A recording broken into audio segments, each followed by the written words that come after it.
Hi all எல்லோரும் எப்படி இருக்கீங்க? ஸோ இது டே 9ஓட எபிசோட் 009ங்க. இதோட டாபிக் என்னென்னு கேட்டிங்கன்னா அக்செப்டன்ஸ்.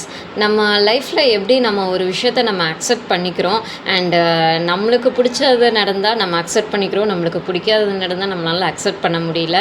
ஸோ இதெல்லாம் நம்ம எப்படி ஹேண்டில் பண்ணுறது அண்ட் நான் எப்படி இதை ஹேண்டில் பண்ணிக்கிட்டு இருக்கேன் அப்படிங்கிறது எல்லாமே இந்த எபிசோடில் நம்ம பார்ப்போம். அதுக்கு முன்னாடி இந்த மாதிரி இன்ட்ரெஸ்டிங்கான டாபிக் எடுத்துகிட்டு வர என்ன நீங்கள் ஃபாலோ பண்ணி வச்சுக்கோங்க. அண்டு அக்செப்டன்ஸ் பார்த்திங்கன்னா நம்ம மைண்டு சம்மந்தப்பட்டமான விஷயங்க. நம்மளுக்குள்ளே நிறையா கேள்விகள் வரும் அக்செப்ட் பண்ணும்போது.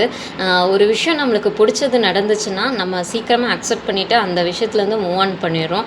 அண்டு நம்மளுக்கு ஏதாவது பிடிக்காததோ இல்லை நம்மளுக்கு தெரியாததோ நடந்தால் அதை நம்மளால் அக்செப்ட் பண்ணுறதுக்கு டைம் எடுக்குது. ஸோ இது ஹியூமன் நேச்சர் தான். இதை நம்ம எப்படி ஹேண்டில் பண்ணி கொண்டு வரோம் அப்படிங்கிறது எல்லாமே நம்ம கையில் தான் இருக்குது.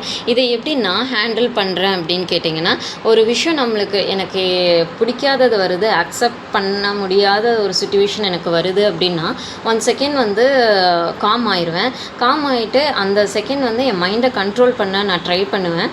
ஓகே, இதனால் எனக்கு ஒரு நல்லது நடக்க போகுது, ஒரு பெருசாக ஒரு நல்லது நடக்க போகுது அப்படிங்கிற ஒரு மைண்டுக்கு ஒரு ரீட் பண்ணிகிட்ருப்பேன். ஸோ அப்படிங்கும்போது அந்த சுச்சுவேஷனை நம்ம அக்செப்ட் பண்ணிவிட்டு மூவ் ஆன் பண்ணி தான் ஆகணும் அப்படின்னு நான் நினச்சிட்டு அந்த பிளேஸ்லேருந்து அந்த சுச்சுவேஷன்லேருந்து நகர்ந்துருவேன். ஸோ அப்படி தான் அந்த அக்செப்டன்ஸை நான் ஹேண்டில் பண்ணி கொண்டு வந்துட்டுருக்கேன் நிறைய விஷயங்களில். ஸோ இதே மாதிரி நீங்களும் உங்கள் அக்செப்டன்ஸை நீங்கள் ஏதாவது ஹேண்டில் பண்ணுறதுக்கு கஷ்டப்படுறீங்க அப்படின்னாலும் கமெண்ட் செக்ஷனில் சொல்லுங்கள், நான் அதை தெரிஞ்சுக்கிறேன்.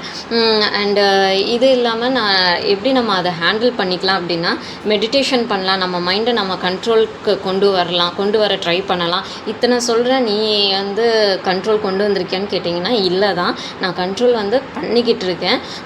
ஸோ என்னால் எதனால் முடியுமோ அதுக்களவாக நான் கண்ட்ரோல் பண்ணிக்கிட்டு இருக்கேன். இந்த அளவுக்கு நம்ம எந்த சுச்சுவேஷன் நடந்தாலும் நம்ம அக்செப்ட் பண்ணிவிட்டு மூவ் ஆன் பண்ணுனா நம்மளுக்கு எந்த ப்ரெஷரும் இருக்காது, நம்ம லைஃப் ஜாலியாக இருக்கும். அதுதான் இந்த எபிசோடில் நான் சொல்ல வரேன். அடுத்த எபிசோடில் நல்ல ஒரு டாப்பிக்கை மீட் பண்ணுறேன். அது வரைக்கும் see you, bye, love you all.